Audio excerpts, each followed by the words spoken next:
இன்றைக்கி வீடியோவில் பார்த்தீங்கன்னா கார்டனில் கொஞ்சம் பூக்கள் இருக்குது, அதை பறிச்சுக்கலாம். அது கூடவே வந்து சின்ன ஒரு டிப்ஸு, ரோஸ் வந்து நிறைய முட்டுக்கள் வைக்கிறதுக்கும் தொடர்ச்சியாக ரோஸ் செடியில் பூக்கள் தொடர்ச்சியாக கிடைக்கிறதுக்கும் நம்ம ஒரு சின்ன டிப்ஸ் பார்க்க போகிறோம். எல்லாருமே ரோஸ் செடிகள் வளர்ப்போம், ஆனால் அதை வந்து பறிக்கும்போது பார்த்திங்கன்னா சிலர் கையில் பறிப்பீங்க.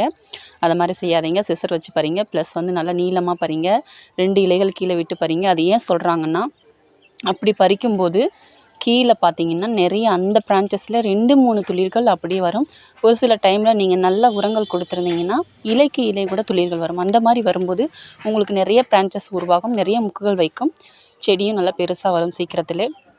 தொடர்ச்சியாக கார்டனில் வந்துட்டு உங்களுக்கு ரோஸ் செடியில் பூக்கள் இருக்கும். பிங்க் கலர் சாமந்தி, அதுலேயும் நம்ம கொஞ்சம் பூக்கள் இருக்குது, அதையும் பறிச்சுக்கலாம்.